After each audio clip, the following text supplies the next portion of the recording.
এপ্রিলে সরকার 1 মে 3000 টাকা, মে মাসে সরকার 1 জুন 3000 টাকা আমরা দেব।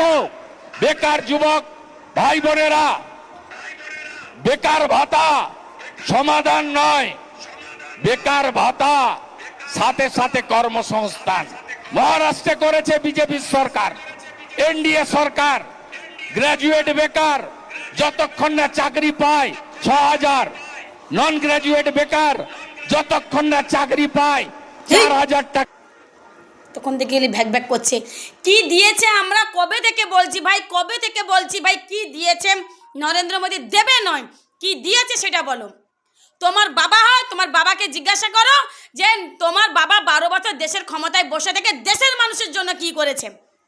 খালি বাংলায় এলে দেব, বাংলায় এলে দেব। আরে 12 বছর তো দেশের ক্ষমতায় বসে থেকেছো ভাই, বাংলায় আসার দরকার কি? মানে বাংলায় এলে দেবে আর দেশের গদিতে বসে থেকে দেবে না। তাহলে এক কাজ করো, দেশের গদিটা আমাদের দিদিকে ছেড়ে দাও আর তোমরা বাংলায় বসো। দেখবে নরেন্দ্র মোদী 12 বছর দেশের গদিতে বসে যা করেনি, আমাদের নেত্রী দেশের গদিতে বসে দেশবাসীর জন্য সমানতাই করবে। খালি করব করব, কি করেছো সেটা বলো। আমি একটা জিনিস বুঝতে পারছি না ভাই, এদের মাথার সমস্যা নাকি জনগণের মাথার সমস্যা? খালি ঝুড়ি ঝুড়ি মিথ্যে কথা ভাই। এরা যদি এত বড় বড় নেতা এখনো পর্যন্ত বললো না কেন যে নরেন্দ্র মোদীর দ্বারা আমরা দেশবাসী কি উপকৃত?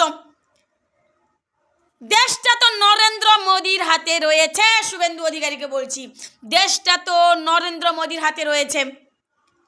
নরেন্দ্র মোদীর দ্বারা আপনি আমি কি উপকৃত আগে সেটা বলুন। খালি এলে দেব এলে দেব। মহারাষ্ট্রে দিচ্ছে না, অমুক রাষ্ট্রে দিচ্ছে না, আমি দেখতে যাব কেন? নরেন্দ্র মোদী তো দেশের গদিতে বসে রয়েছে। সেই গদিতে আমাদের দেশকে, ভারতবর্ষ তো নাকি, তাহলে আমরা ভারতবর্ষের নাগরিক, তাহলে আমাদের প্রধানমন্ত্রী নরেন্দ্র মোদী। তাহলে নরেন্দ্র মোদীর উচিত দেশের মানুষকে এমন কিছু একটা ব্যবস্থা করে দেওয়া যার দ্বারা সবাই উপকৃত। তাহলে তুমি বলো যে তোমার বাবাই গদিতে বসে দেশের জন্য কি করেছে? ওই একটা জিনিসই করেছে, বাংলা থেকে ট্যাক্স নিয়ে গেছে, বিলাসবহুল জীবনযাপন কাটাচ্ছে। আমি শুধু হাত জড়ো করে সবার কাছে অনুরোধ করছি, এইসব নেতাদের কথা কেউ শোনো না। কেমন মমতা বন্দ্যোপাধ্যায় দিয়ে ভোট চায়, আর এরা ভোট দাও তারপর দেবো, তাহলে বোঝো। কারণ প্রত্যেক দিন এরকম গলা ফাটাতে আমার ভালো লাগছে না এসে আপনাদের কাছে। এইভাবে দিন দিন বোঝাতে পারছি না আপনাদেরকে। যে মেয়েটা এত কিছু দিচ্ছে, কি বলবো আপনাদেরকে, আপনাদের যা ভাল লাগে তাই করুন। শুধু একটা কথা বলে দিই, বেঁচে যদি থাকতে চান তাহলে বিজেপিকে বাংলা ছাড়া করুন। আগামী দিনে দেশ থেকে বিতাড়িত করবেন, এই প্রতিজ্ঞা করুন সবাই।